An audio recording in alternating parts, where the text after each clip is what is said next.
Bismillahirrahmanirrahim. Assalamualaikum warahmatullahi wabarakatuh. Alhamdulillahirabbil alamin.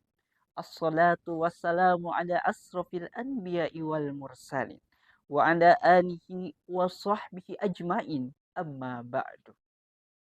Dewan Hakim yang arif dan bijaksana dengan tetesan tinta kejujurannya yang saya hormati. Rekan-rekan peserta dari berbagai universitas negeri maupun swasta di seluruh Indonesia yang tentunya saya banggakan. Serta hadirin penonton setia dimanapun kalian berada. Hadirin rahimakumullah.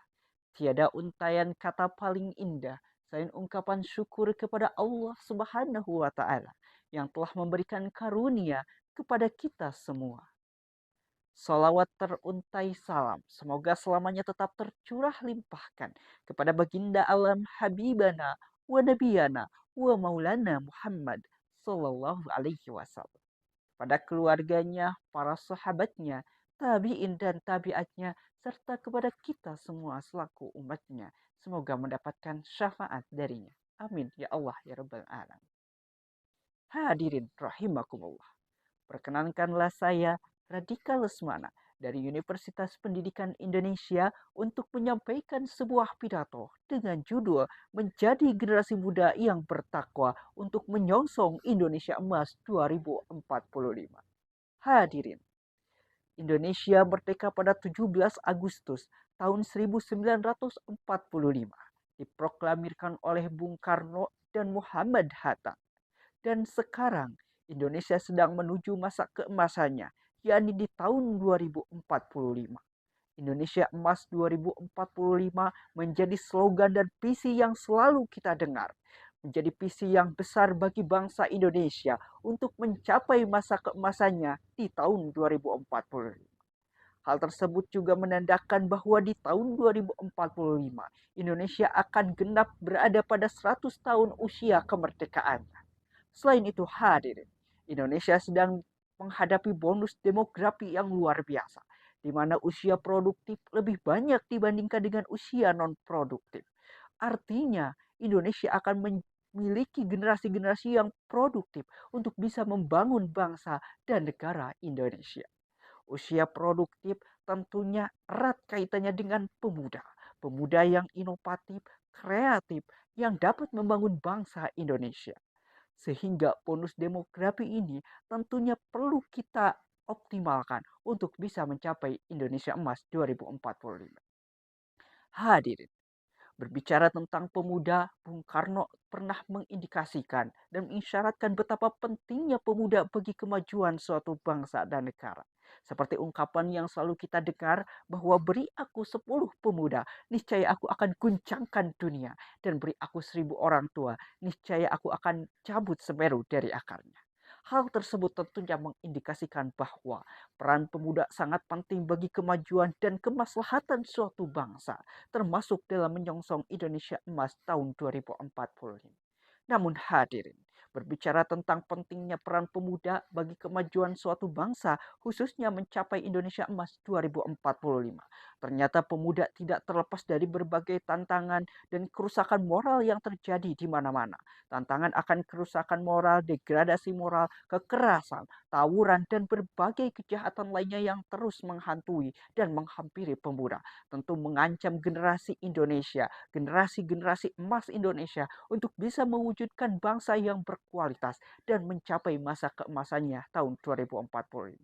Hal tersebut tentunya perlu menjadi perhatian bagi kita semua agar Indonesia tidak kehilangan momentum untuk mencapai masa keemasannya di tahun 2045. Lantas bagaimana hadirin? Mencetak generasi muda yang bertakwa adalah salah satu jawaban yang perlu kita optimalkan.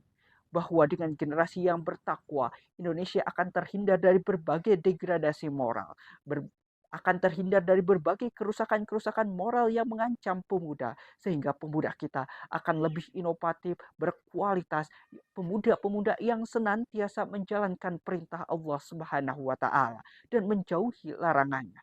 Sebagaimana dalam tafsir Ibnu Katsir bahwa takwa artinya menaati Allah Subhanahu wa taala dan menjauhi larangannya. Buya Hamka juga menjelaskan bahwa dalam tafsirnya Al-Ajhar bahwa takwa berasal dari rumpun kata wikoyah yang artinya memelihara, memelihara hubungan baik dengan Allah Subhanahu wa taala dan memelihara agar tidak terjerumus ke dalam larangannya dan memelihara agar senantiasa melaksanakan perintahnya.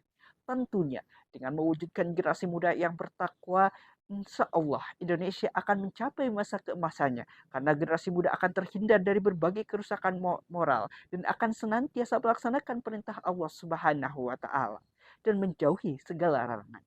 Hadirin, selain itu, Allah Subhanahu wa taala telah menjanjikan kemuliaan bagi orang yang bertakwa, termasuk generasi muda yang bertakwa tentunya. Sebagaimana dalam Quran surat Al-Hujurat ayat ke-13. A'udzu billahi minasyaitonir rajim. Bismillahirrahmanirrahim. Inna akramakum indallahi atqakum. Yang artinya, sesungguhnya orang yang paling mulia di sisi Allah ialah orang yang paling bertakwa. Sehingga dengan memiliki generasi muda yang bertakwa, insya Allah, semoga Allah berikan kemuliaan kepada pemuda-pemuda kita semua. Bukan hanya mulia di hadapan masyarakat Indonesia atau di seluruh penjuru dunia, melainkan mulia di hadapan Sang Pencipta, di hadapan Allah Subhanahu wa taala. Dengan begitu hadirin, akhir kata dalam momentum ini, marilah kita gelorakan semangat untuk mewujudkan generasi muda yang bertakwa, yang senantiasa melaksanakan perintah Allah dan menjauhi larangannya. Agar kita bisa mengimplementasikan Indonesia Emas 2045, sehingga bukan hanya menjadi slogan belaka, tapi dapat kita rasakan masa keemasannya Indonesia Jaya. Hadirin, rahimakumullah. Demikianlah yang dapat saya sampaikan, yang benar tentunya dari Allah Subhanahu wa taala dan yang salah adalah kesalahan saya pribadi sebagai seorang manusia yang tidak luput dari dosa. Terima kasih banyak atas perhatiannya. Billahi taufiq wal hidayah. Wassalamualaikum warahmatullahi wabarakatuh.